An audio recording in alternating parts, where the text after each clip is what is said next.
1974-2014, voilà 40 ans que l'ISRA a été créé pour accompagner la productivité agricole. 5 pôles de recherche assurent le maillage du secteur primaire dans le CROD. Et le CROD, c'est un centre qui est spécialisé dans tout ce qui relève de l'halieutique, c'est-à-dire de la pêche maritime, de la pêche continentale et de l'aquaculture. Cette visite nous a fait énormément plaisir parce qu'elle nous a permis de partager nos préoccupations avec la direction générale de l'ISRA. Et dans l'ensemble, ça a été concluant parce que la plupart des problèmes qu'on a eu à évoquer ont trouvé soit des solutions, soit des ébauches de solutions. Le directeur général, le Dr Alioune Fall, entouré de ses proches collaborateurs, fait des visites périodiques pour constater les succès et s'enquérir des difficultés éventuelles.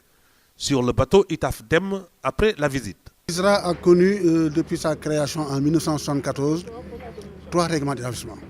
Nous venons de faire ce qu'on peut appeler un bond en avant, en ce qui concerne les avantages conférés au personnel donc, de ce bateau. Et je crois qu'ils en sont très conscients. C'est cela qui explique leur enthousiasme et leur volonté à relever le défi que leur a assigné l'État. Donc le bateau Itaf Dem, sur lequel nous sommes, a du personnel navigant.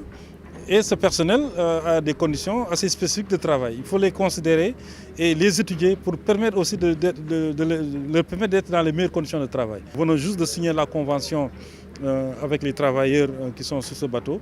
Et je pense que ça a été une longue négociation. Et tout le monde s'y retrouve. Et nous allons essayer encore de faire plus chaque fois que c'est possible. Au Centre national de recherche forestière, le DG a rencontré le personnel et visité la pépinière des arbres fruitiers sauvages domestiqués. Les recherches que nous avons menées nous ont permis de raccourcir le cycle de production de certaines espèces. Par exemple, quand je prends le cas du bouy, le baobab, c'est un arbre qui, dans les conditions naturelles, met une vingtaine d'années avant de commencer à fructifier. Les travaux que nous avons entrepris nous ont permis de raccourcir ce cycle à 6 ans. On est dans un contexte de ressources rares, donc on ne peut pas s'attendre à avoir, disons, tout ce que nous voudrions ou que nous aurions aimé avoir, mais on est sur la bonne voie. Comme partout, les questions scientifiques, administratives et sociales étaient au menu des débats.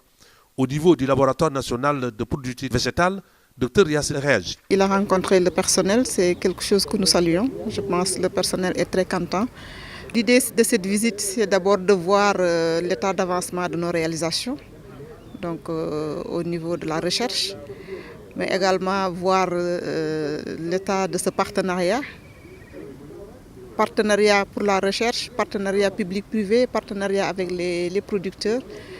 Donc, et voir quelles sont les contraintes pour améliorer tout ce qu'on fait dans le but d'améliorer la production agricole et la sécurité alimentaire. Pour l'atteinte de certains objectifs du plan Sénégal émergent via le PRACAS, la visite du CDH a été marquante, car 350 000 tonnes d'oignons sont attendues en 2017. L'une des difficultés phares, c'est le passage de 42 hectares à 1 hectare au niveau de Cambérène. Donc nous n'avons plus de parcelles d'expérimentation pratiquement.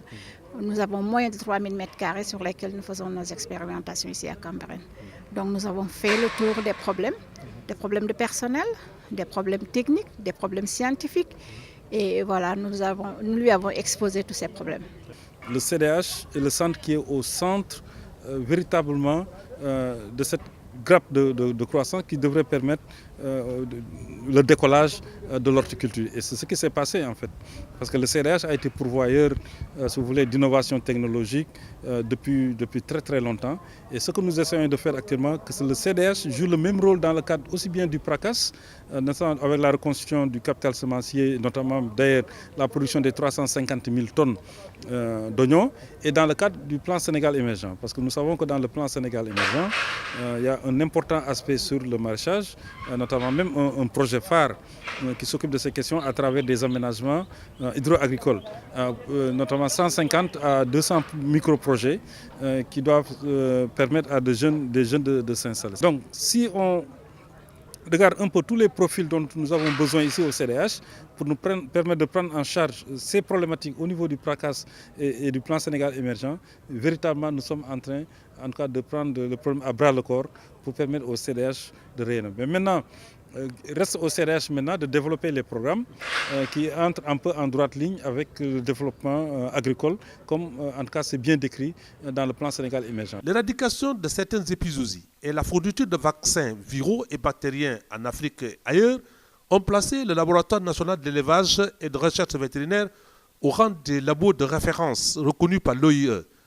En 2014, 20 millions de doses de vaccins ont été créées pour 900 millions de francs CFA. L'ISRA doit mettre à la disposition du ministère de l'élevage et des services vétérinaires environ 60 millions de doses. Donc nous sommes à 20 millions, il nous faut encore 2-3 fois plus de production pour accomplir ces besoins.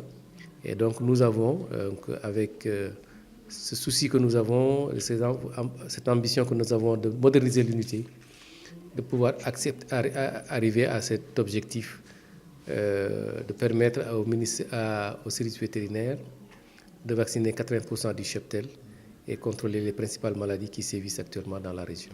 Et nous travaillons actuellement avec le ministère de l'élevage, avec l'appui aussi du ministère de l'agriculture et de l'équipement rural, avec des partenaires pour qu'on ait un laboratoire P3 ici au niveau du LENERV, pour que les vaccins qui seront produits soient véritablement faits dans des atmosphères confinées, parce qu'il ne faut pas oublier que c'est des souches, c'est des virus qui sont là, que nous manipulons pour pouvoir faire les vaccins. La confiance n'exclut pas le contrôle, et pour manager à bon port, après l'impulsion et la coordination, un contrôle périodique s'impose.